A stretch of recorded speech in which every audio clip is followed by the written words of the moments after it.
There's no thrill like discovery.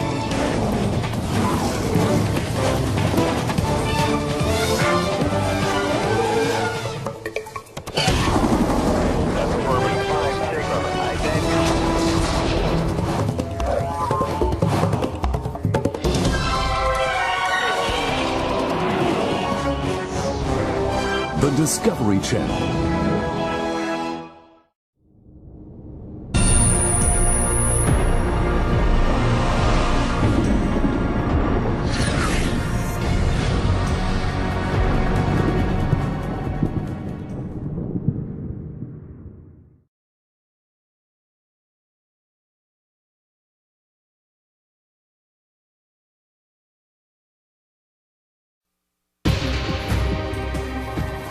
A ilha de Manhattan já foi um lugar despovoado, lar de americanos nativos nômades. E então, tudo mudou.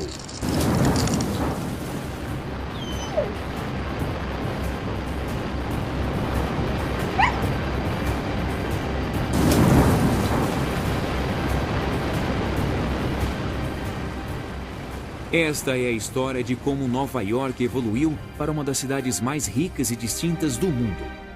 Transformada por uma série de obras magníficas da engenharia, impulsionada por ambição e energia econômica irresistíveis.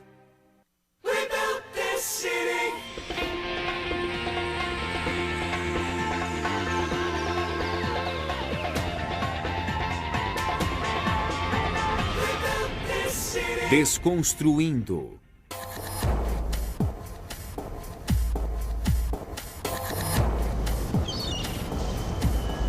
A paisagem mais famosa do mundo. As torres resplandecentes de Manhattan são maravilhas da engenharia que mostram a riqueza e o poder de Nova York. Mas a natureza foi o primeiro engenheiro de Nova York. Há 20 mil anos, Manhattan ficava a 160 quilômetros da costa, na extremidade das grandes geleiras da última era glacial. Com o derretimento da neve, o Oceano Atlântico invadiu a costa norte-americana. As geleiras haviam esculpido um porto natural em torno de Manhattan. O destino de Nova York como uma das maiores cidades mercantis do mundo foi esculpido.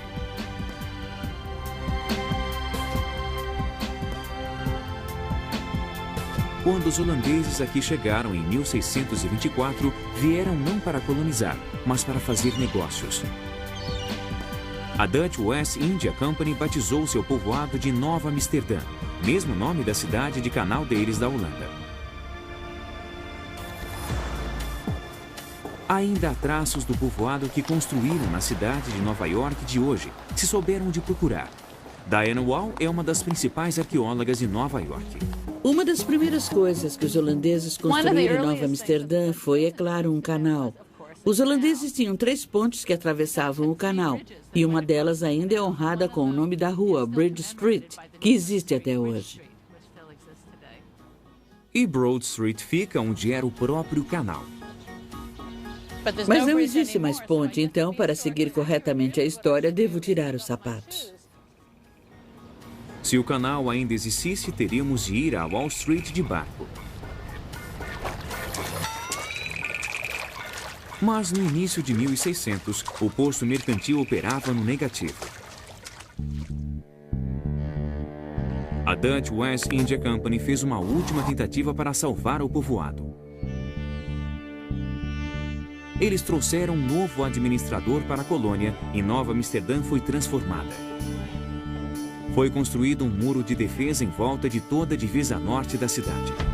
O muro foi construído como forma de proteção para impedir os ataques dos índios. E também queriam se proteger dos ingleses. Não deu certo.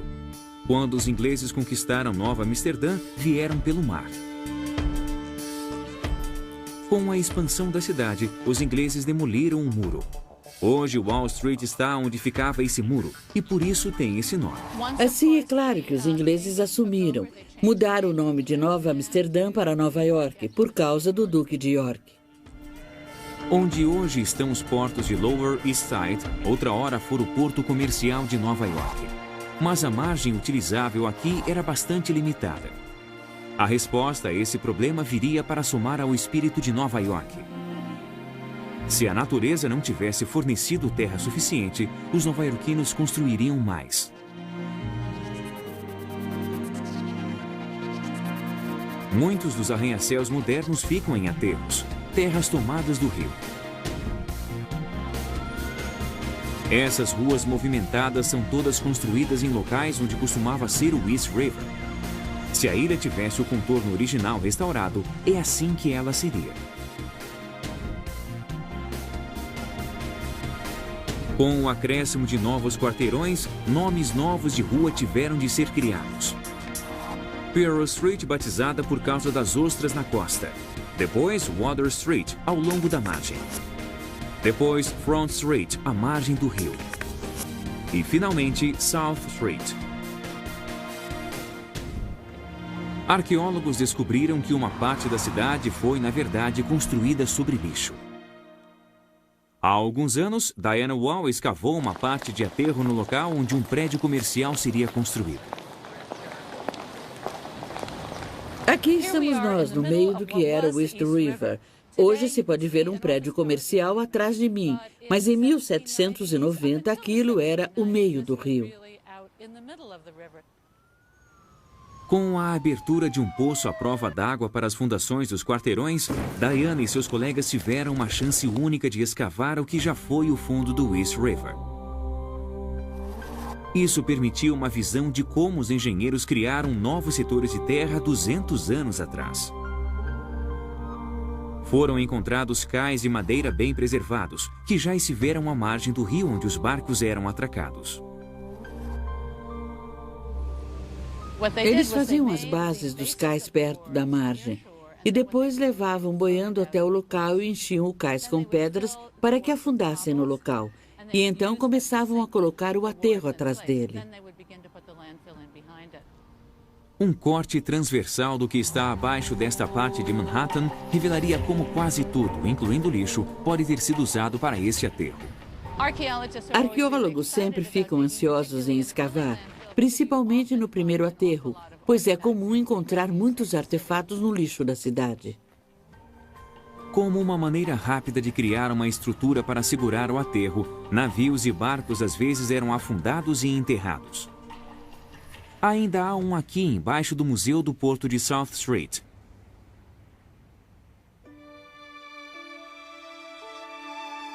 Ao final do século XVIII, Nova York havia se tornado o terceiro porto mais movimentado do mundo, depois de Londres e Filadélfia. Após a independência, o governo federal ficou baseado em Nova York por 5 anos. George Washington foi inaugurado aqui em 1789. Mas um ano depois, Washington foi escolhida como a capital dos Estados Unidos. E Nova York ficou livre para se tornar a cidade do capital. A máquina financeira de Nova York seria vital ao sucesso da cidade. Ela daria o dinheiro para transformar uma mera ambição em realidade. O início do século XIX teve um crescimento empolgante, mas desordenado. Nova York era agora a maior cidade dos Estados Unidos. Seus 80 mil habitantes abarrotavam as ruas caóticas de Lower Manhattan. Para prosperar, a cidade precisava de ordem. Em um movimento audacioso, os líderes da cidade criaram um modelo para o desenvolvimento futuro de Manhattan, um plano rígido que marcaria Nova York para sempre.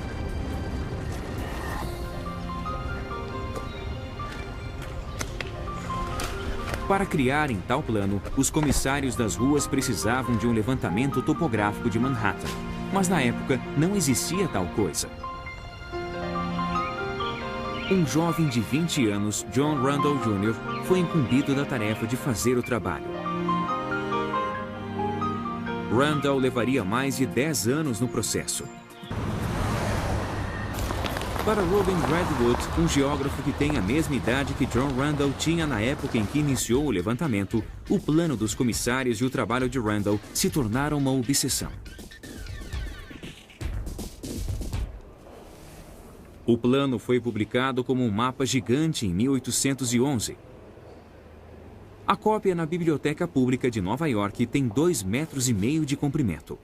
Ele foi descrito como o documento mais importante na história da cidade. Como pode ver, é um mapa bem grande com 6 partes no total. E na época a cidade ia até aproximadamente o que é agora Houston Street, que se chamava North Street na época.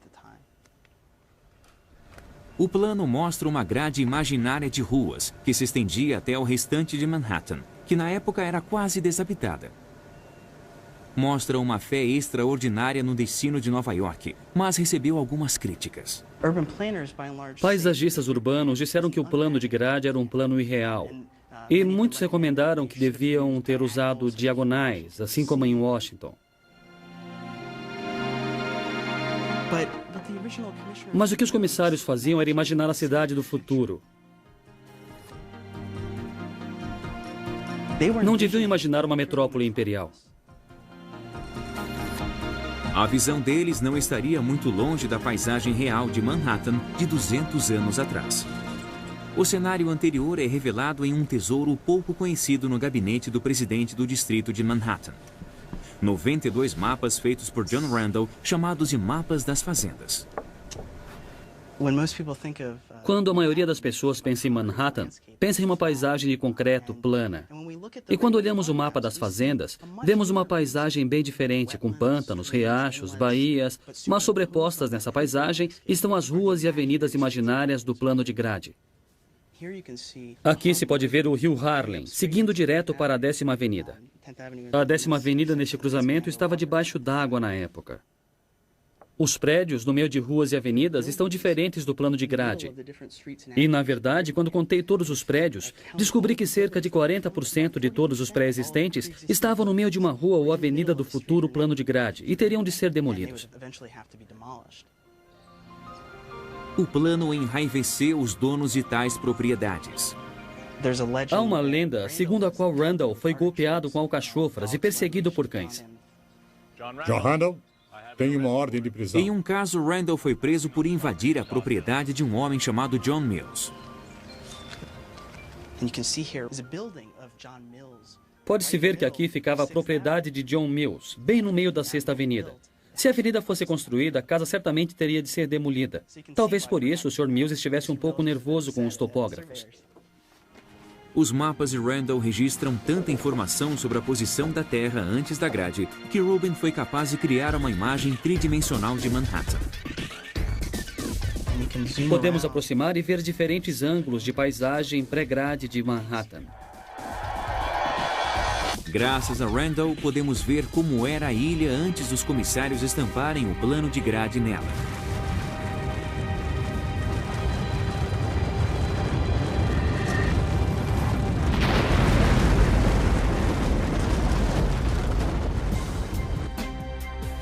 A grade é uma das poucas coisas que permaneceram constantes em uma cidade de mudança permanente, de uma ânsia impaciente de crescer, guiada por seus grandes líderes e empreendedores.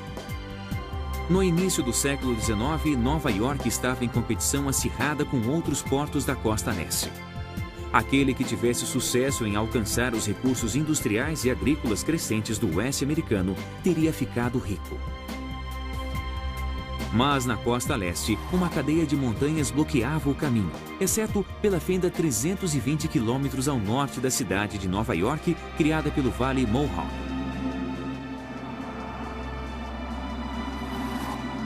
Os barcos sempre puderam navegar o rio Hudson de Nova York a Albany. E se Albany pudesse ser ligada ao lago Erie e assim as riquezas do oeste por um canal? Tal coisa seria possível?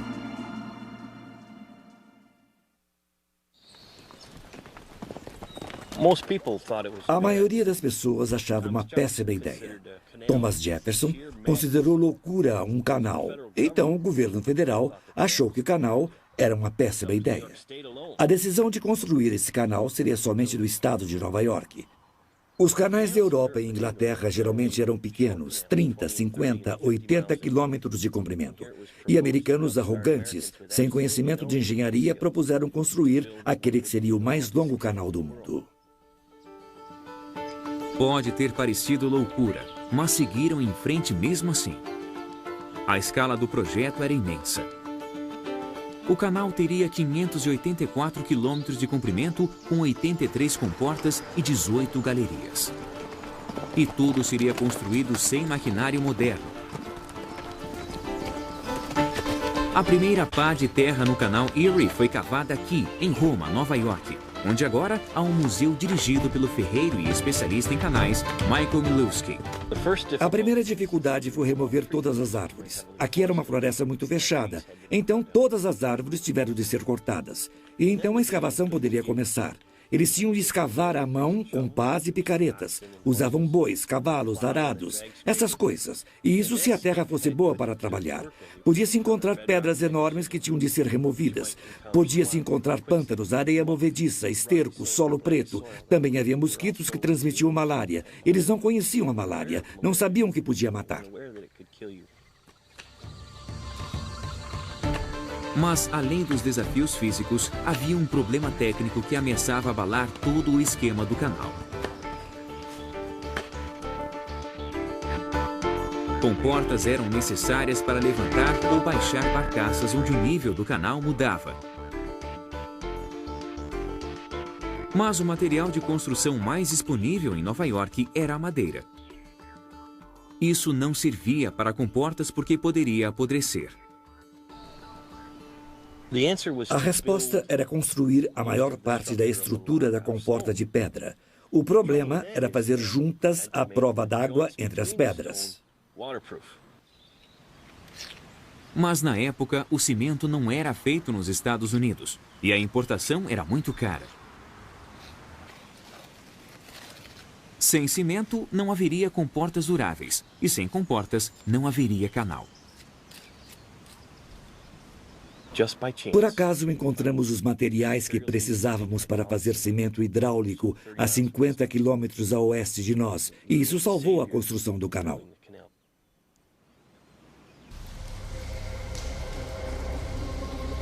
Um engenheiro, Canvas White, conseguiu encontrar o tipo de pedra calcária necessária para fazer o cimento hidráulico. O estado de Nova York tinha recursos abundantes.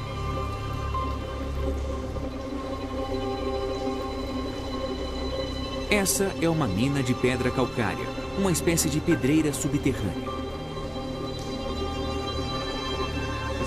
No total, são cerca de 6 hectares de propriedade e quase 3 hectares foram retirados do subterrâneo. Esta é uma mina de pilar romano, ou seja, esse tipo de pilar foi deixado para sustentar o teto da mina. Após 8 anos de construção, o canal Erie foi inaugurado. Foi um enorme sucesso. O custo do transporte de 1 tonelada de grãos dos lagos até a cidade de Nova York baixou de $100 para apenas 6. O porto de Nova York se tornou o ponto natural para o comércio entre o coração da América e o resto do mundo. A cidade ganhou uma dianteira que nunca foi perdida. Todo o intercâmbio, todo o comércio, todo o dinheiro que mudava de mãos fez Nova York se tornar a cidade incrível que é hoje. Isso começou com a conclusão do Canal R em 1825. Sucesso trazia sucesso. Estradas de ferro contribuíram para o crescimento da cidade de Nova York, muitas vezes seguindo rotas e canais. A cidade se tornou o ponto natural de chegada para centenas de milhares de imigrantes, mas Nova York começou a sufocar diante da pressão de sua própria expansão. O plano de Grade havia concordado em não haver espaços públicos grandes. Então, os governantes da cidade decidiram fazer um parque imenso bem no meio de Manhattan. Parecia uma fatia de beleza natural preservada, mas a verdade é bem diferente.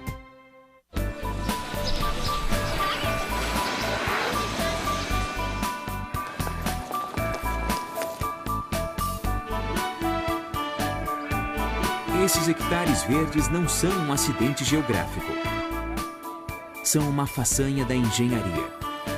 O Central Park é a farsa mais bela dos Estados Unidos, como sabe melhor do que ninguém o arquiteto paisagístico Doug Blonsky.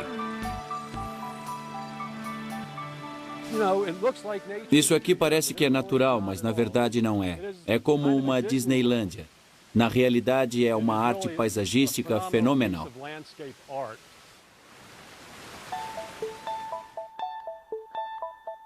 Quando Nova York se tornou mais populosa em meados do século XIX, a falta de um parque começou a parecer um problema sério.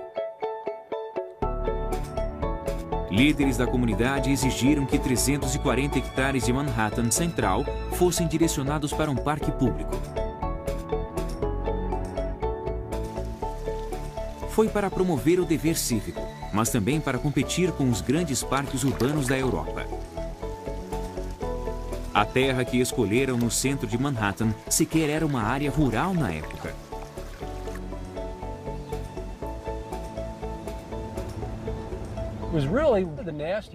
Aquela parte de Manhattan era um parque desagradável, era uma área muito miserável, muito pantanosa, com umas poucas aldeias, mas não era muito habitada. Os poucos habitantes foram retirados ou desapropriados e foi organizada uma competição para projetar o parque.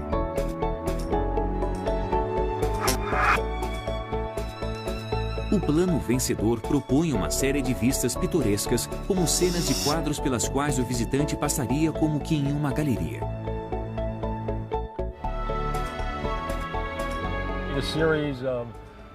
Uma série de belas experiências. Você iria de uma paisagem a outra. Você olharia para um canto e veria outra coisa interessante. E isso iria fazer com que quisesse visitar essa outra coisa. E esse era o objetivo. Não havia caminhos estreitos, tudo era sinuoso. O parque é retangular e se encaixa perfeitamente na grade. Mas assim que você passa pelo muro, tudo muda. Mas quase nada do plano existia na natureza, fora os grandes afloramentos de pedra conhecidos como xistos de Manhattan. Eles não podiam ser retirados, então todo o resto foi projetado em torno deles.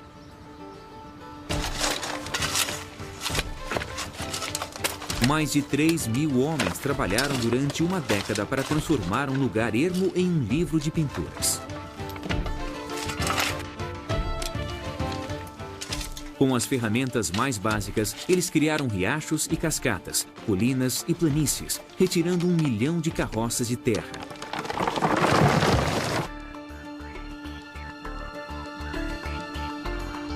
Um parque no meio da cidade poderia separar os lados leste e oeste, mas ter avenidas atravessando o parque poderia arruiná-lo.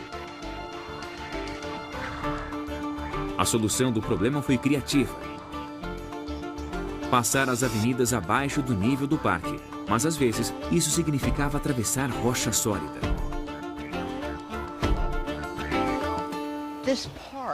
Este parque foi construído sobre o xisto de Manhattan. É a pedra que ancora os arranha-céus. Tiveram de explodir as rochas para que as avenidas pudessem ser rebaixadas ao nível apropriado. E isso foi outro grande feito da engenharia.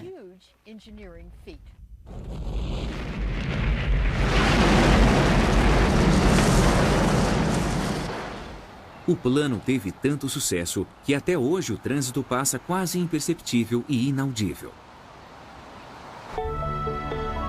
A criação do resto do parque também exigiu genialidade e trabalho duro. Essa é uma fotografia de uma área pantanosa antes de o parque ser feito.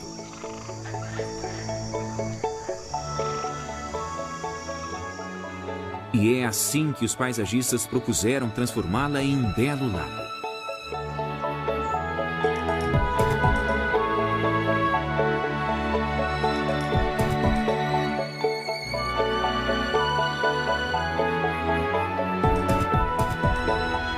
Hoje parece que ele sempre esteve aí, assim como todos os outros lagos e riachos. Nenhum deles deve sua existência à natureza.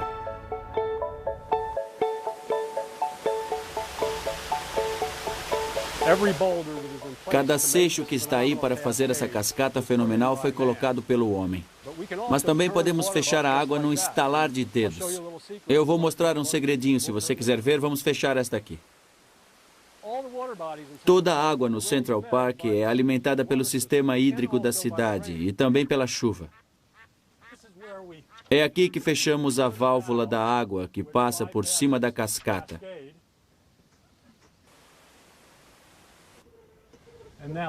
O cano desta válvula vai direto em uma boca de lobo ali que Charlie e Ray irão abrir para que possamos ver a água jorrar para dentro desta caverna que causa o desvio, secando a cascata.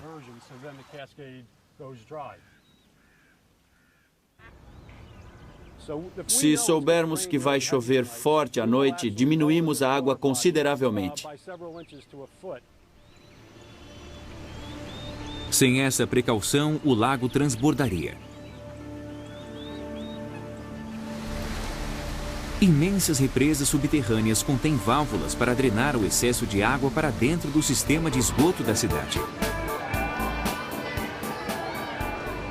Enquanto isso, lá em cima, os amantes do parque não devem ter ideia do quanto a tecnologia trabalha para eles nesse engenhoso paraíso rural.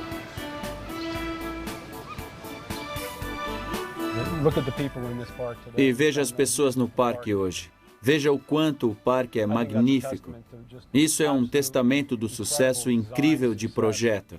Sem dúvida, o parque foi bem feito.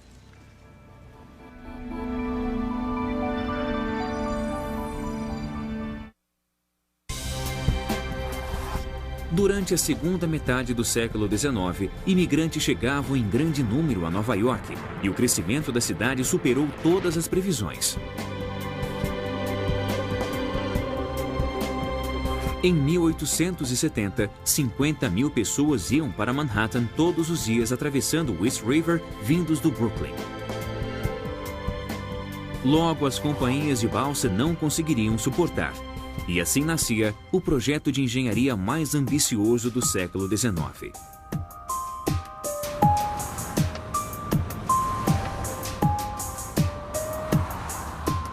Quando a ponte do Brooklyn foi inaugurada em 1883, parecia um milagre, a mais longa ponte suspensa da época. O vão central tinha aproximadamente 480 metros de comprimento. As torres, aproximadamente 85 metros de altura. A pista era mais larga que a Broadway. A treliça de cabos sustentando a pista e calçadas é uma obra da engenharia sempre à mostra.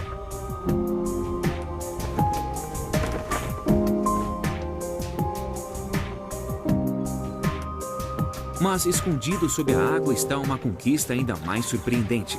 A obra dos trabalhadores que tiveram de escavar o fundo do East River para fazer as fundações das torres da ponte.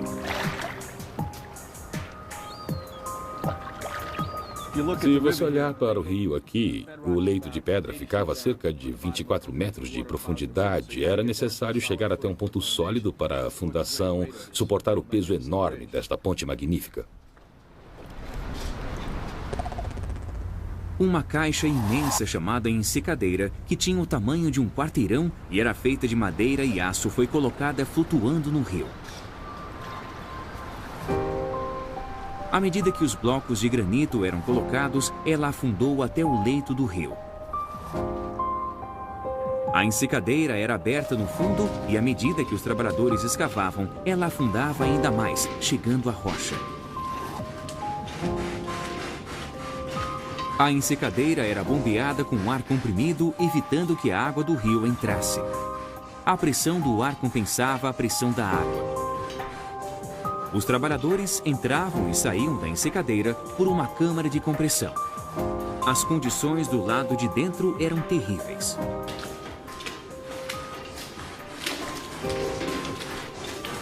E imagine trabalhar num ambiente onde o ar nas ensecadeiras tinha pressão maior que a da atmosfera. Trabalhava-se em uma atmosfera muito pesada, onde quase não havia oxigênio. Era muito barulho, muito quente, e o cansaço aparecia logo. Ficava mais difícil respirar.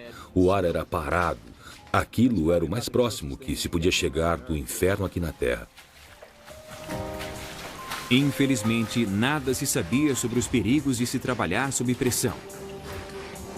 O trabalho na profundidade faz o nitrogênio dissolver na circulação sanguínea. Se o mergulhador subir à superfície rápido demais, o gás sai em forma de bolhas, causando dores e náuseas. Os trabalhadores chamavam isso de doença da ensecadeira, e geralmente era fatal. Dois sujeitos com quem trabalhei que tiveram essa doença trabalhavam em funções onde a descompressão não era adequada e um deles descreveu dessa maneira. Era como se ele pegasse fogo por dentro e depois disse que se tivesse uma arma carregada teria atirado na cabeça para a dor passar. Quando se pegava essa doença pela primeira vez, a fala ficava arrastada, a pessoa cambaleava. Eram sintomas parecidos com uma embriaguez e muitos deles eram imigrantes irlandeses que tinham a fama de gostarem de beber. A retirada da câmara lacrada de toda a lama e rocha que os trabalhadores escavaram com tanta dificuldade exigiu uma grande criatividade. Colunas abertas no topo e no fundo iam do teto da ensecadeira até dentro da câmara. Eram cheios de água. O fundo da coluna acabava em um tanque cavado no leito do rio. Os trabalhadores empurravam o material do tanque para baixo da coluna. O pilar de água era apoiado na coluna como em um barômetro. A pressão de ar dentro evitava que a água jorrasse para dentro da câmara. Uma garra era abaixada através da coluna para pegar uma carga. E ela era então suspensa novamente. A terra era colocada em um caminhão e depois levada por uma balsa, mas não havia só terra lá embaixo.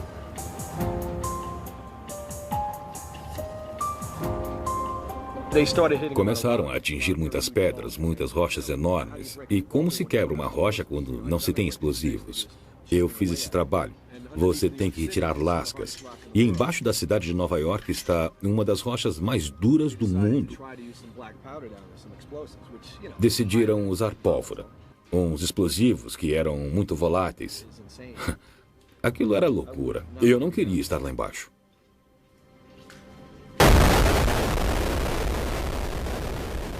Quando as torres foram terminadas, o resto da ponte podia ser suspenso entre elas. Colocar os cabos era um número de trapézio extremamente perigoso. Acidentes e mortes foram muito divulgados. Mas não há dúvida de que o inferno das ensecadeiras causou muito mais mortes que não foram divulgadas. Os operários trabalhavam na obscuridade e muitos morreram na obscuridade. Alguns dizem que poucos homens morreram, mas a estimativa gira em torno de 150, o que acho mais preciso, pois muitos homens que não morreram no local morreram mais tarde da doença da ensecadeira, às vezes na mesma noite, às vezes uma semana depois. Quem sabe quantos voltaram para os guetos de Manhattan e lá morreram. A ponte do Brooklyn foi tão bem projetada que ela suporta facilmente os 144 mil veículos que agora passam por ela todos os dias.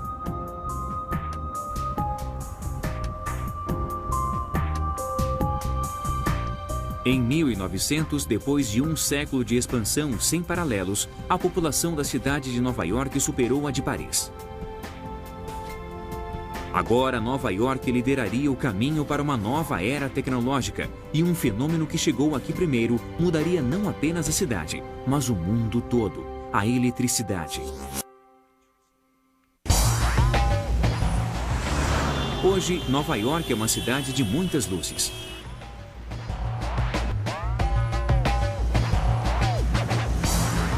Mas há um século não se imaginava nada disso.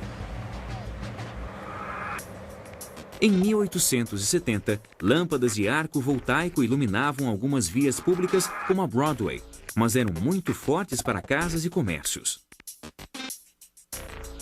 O homem que iniciou a revolução elétrica, que levaria luz e energia a todos, foi Thomas Edison. Para Thomas Edison, Nova York era o lugar certo para se estar. Tinha-se Wall Street, era onde estava a mídia, era onde havia recursos inimagináveis em outros lugares. Thomas Edison marcou uma pequena área no centro de Manhattan para ser o primeiro distrito a receber eletricidade, mas havia um obstáculo nos grandes planos dele. Na verdade, ele ainda não havia inventado a lâmpada. Ainda estava na prancheta em seu laboratório em Menlo Park. Quando Edison disse que havia resolvido o problema, foi poucos meses depois de inventar o fonógrafo, que lhe rendeu o apelido de o Mago de Menlo Park, o inventor da era. As pessoas achavam que ele podia fazer qualquer coisa. Thomas Edison teve de inventar não só a lâmpada, mas todo um sistema para gerar e fornecer eletricidade. Dentro de apenas 18 meses, ele construiu a primeira usina elétrica em Pearl Street e colocou cerca de 24 mil metros de cabos subterrâneos. Mas o isolamento era um problema. No final de agosto, pouco antes de estarem se preparando para ligar a usina, ela estava sendo testada e o dia estava chuvoso e descobriram que havia um vazamento, que alguém havia colocado um prego em um dos cabos e a eletricidade vazava pelo chão. Um cavalo passou e ele empinou por ter levado um choque, e as pessoas começaram a se reunir para ver os cavalos passarem e levarem choque. Finalmente mandaram uma equipe de reparos. Ainda há uma tampa de bueiro onde estariam as linhas de Thomas Edison. No outono de 1888, o sistema de Thomas Edison estava terminado. Mas iria funcionar? Às 3 horas da tarde do dia 4 de setembro, ele ligou a chave principal. As luzes foram acesas por volta das 3 horas. Claro que ainda não estava escuro, mas lentamente, com o cair da noite, as luzes se tornavam cada vez mais brilhantes e então finalmente a escuridão chegou. Parecia o país das maravilhas para as pessoas do distrito. Aqui estava essa luz firme e forte, ao contrário da luz a gás trêmula, e para a maioria das pessoas, esse parecia ser o futuro, a chegada do futuro. Ter a luz elétrica tão cedo deu uma característica a mais à imagem de Nova York. Essa cidade financeira e industrial trabalhava 24 horas por dia. E essa é a imagem que ainda temos de Nova York e foi onde tudo começou. Hoje, os cabos elétricos fazem parte de um mundo subterrâneo que mantém um grande organismo de Nova York vivo. As artérias vitais da cidade estão debaixo da terra. Água, esgoto, gás, vapor e metrô.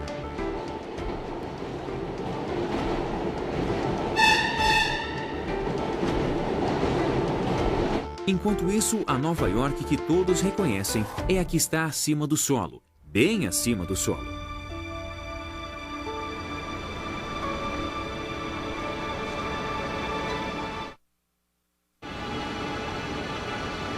Nova York é a suprema cidade das torres.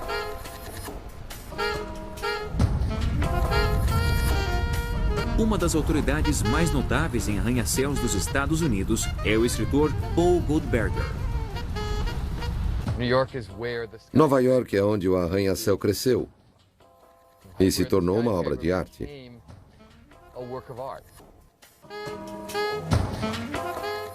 No início do século XX, os arranha-céus pareciam encarnar o espírito da era. Artistas e cineastas tiveram imagens futuristas da cidade que, na verdade, não estavam longe da realidade.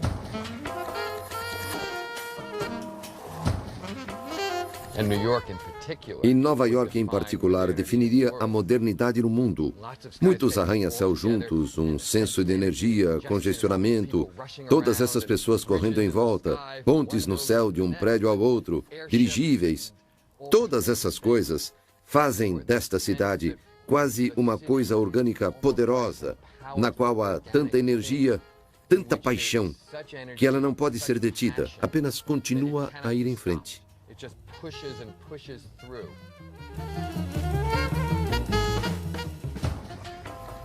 Alguns dos prédios mais tradicionais de Nova York são ancestrais secretos do arranha-céu. Eles se parecem com prédios de pedra, mas na verdade as fachadas são moldadas com ferro fundido.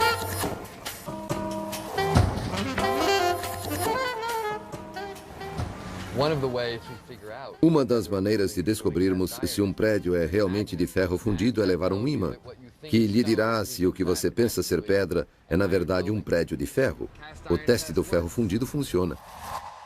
Essas fachadas pré-fabricadas de ferro fundido eram colocadas sobre prédios de tijolos.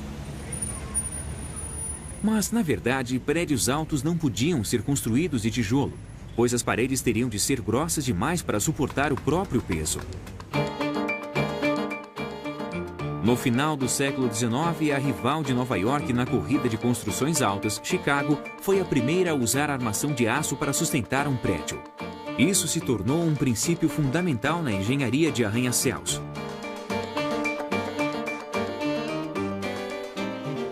Mas Nova York ficou em primeiro lugar com uma invenção igualmente vital. Sem ela, os arranha-céus que vieram a definir a cidade jamais teriam saído do chão.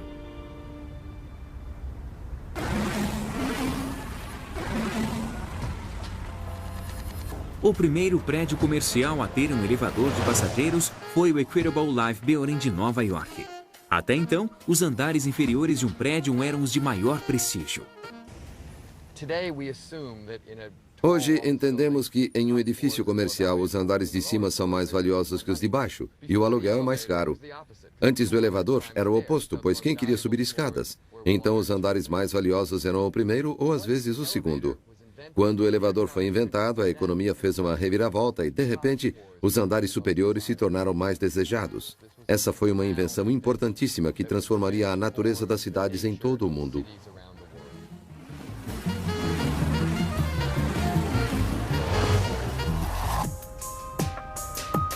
Quanto mais espaço for possível alugar em um único pedaço de terra, maior é o lucro. Esse é um dos motivos para construir alto. Hoje, com a falta de espaço em Manhattan, não há outra saída a não ser construir para cima. Mas no início do século XX, um edifício como o Woolworth, o mais alto de sua época, não precisava ser tão alto por causa da falta de espaço. Era um mito fazer prédios altos em Manhattan porque não havia espaço suficiente. Era uma tolice. Os prédios eram altos porque era a forma de mostrar que você era poderoso, rico, importante e que representava um novo mundo, uma era, uma vida nova, um século novo. O Woolworth Building expressava isso em todos os aspectos. O Woolworth Building teve o título de prédio mais alto do mundo durante 17 anos.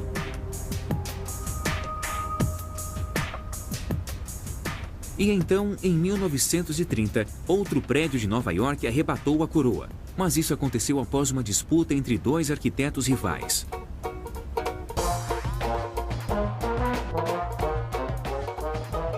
No início, parecia que o prédio do Banco de Manhattan, em Wall Street, ganharia a corrida.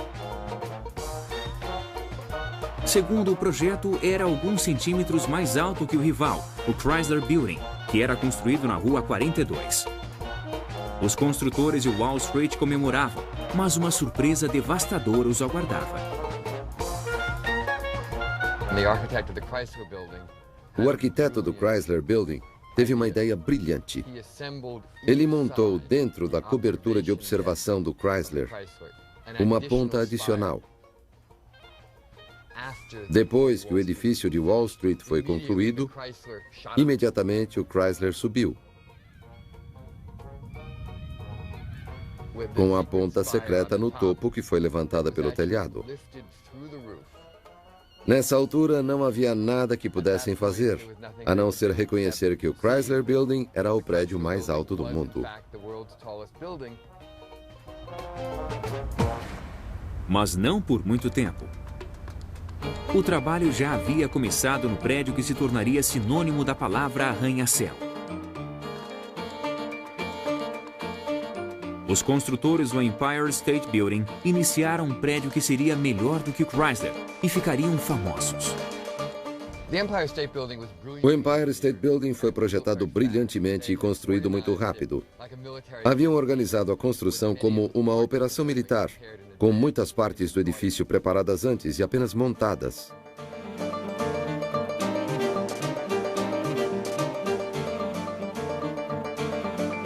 Ele se tornou o perfil de arranha-céu mais famoso do mundo.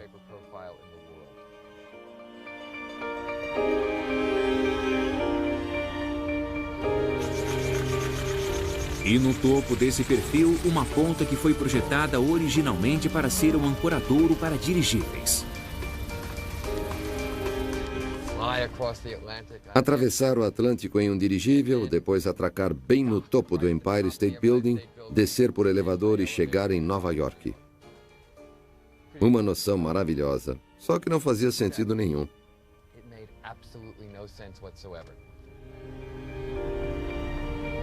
Na realidade, os ventos eram muito fortes e os dirigíveis instáveis demais para atracar. Quanto mais permitir que passageiros entrassem e saíssem. Foi tentado uma vez e nunca mais. Era uma ideia romântica e insana que nunca deveria ter chegado até onde chegou, mas nos mostra a força do romance do arranha-céu àquela altura. Em 1973, o Empire State Building perdeu o título de edifício mais alto do mundo para as torres gêmeas do World Trade Center. As torres eram os arranha-céus mais proeminentes até os acontecimentos trágicos de 11 de setembro de 2001. Durante muito tempo, os maiores prédios que se viam aqui eram as torres gêmeas do World Trade Center. Nos últimos quase 30 anos, elas definiram a silhueta de Manhattan. Eram os edifícios mais altos, além de serem um par. Eram diferentes de todo o resto. E eram as únicas coisas em Nova York mais altas do que o Empire State Building. A nova silhueta tem um papel simbólico importante. Não apenas para proporcionar um memorial de tudo o que se foi, mas também para criar um perfil novo e arrojado no espírito da cidade. Uma das melhores maneiras de lembrarmos é continuar. A ambição de Nova York é uma das coisas que devem ser preservadas, assim como a lembrança das pessoas que morreram. A ambição de Nova York jamais falhou antes. Mais do que qualquer outra cidade, ela é o produto de pura força de vontade. Seja domando um rio, projetando uma beleza natural em um solo improdutivo, atravessando longos vãos sobre a água ou atingindo o céu. Toda Nova York é uma prova empolgante da energia desenfreada das pessoas que construíram esta cidade.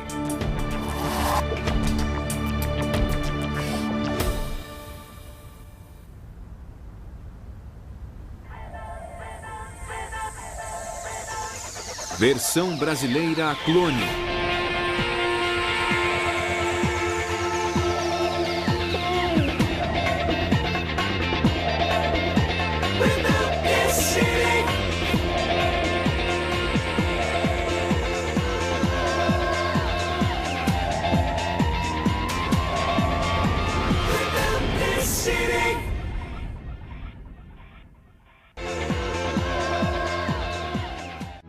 Esta mulher é a mãe da humanidade, a Eva genética de quem todos descendem.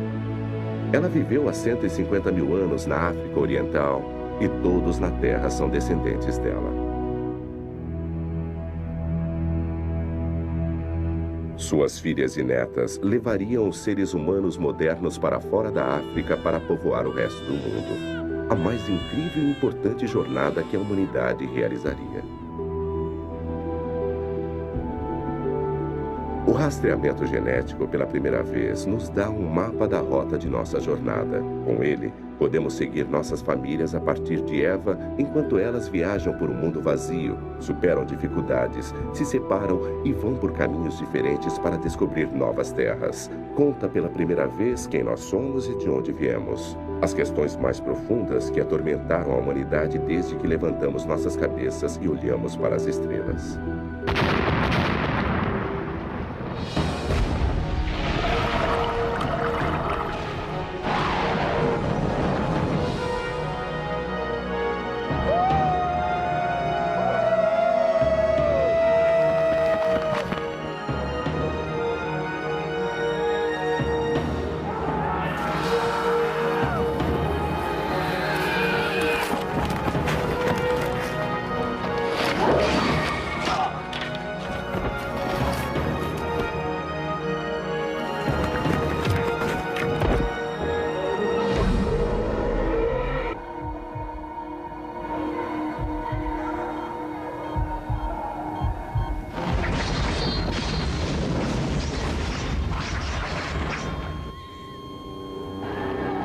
A origem do homem. Cheguei! É preciso apenas 2 células para formar um ser humano. 2 células e um milagre. Em 9 meses, as células-mãe se tornam bilhões.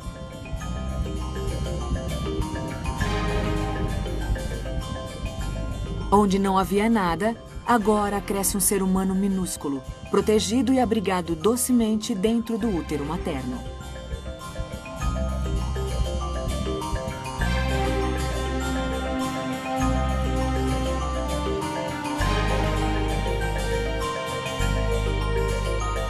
Juntos, mãe e filho compartilham essa odisseia de vida, acalanto e mudanças rápidas. Uma aventura magnífica chamada gravidez. Aqui fora não é tão quentinho, mas tá tudo bem. A mamãe vai cuidar de você.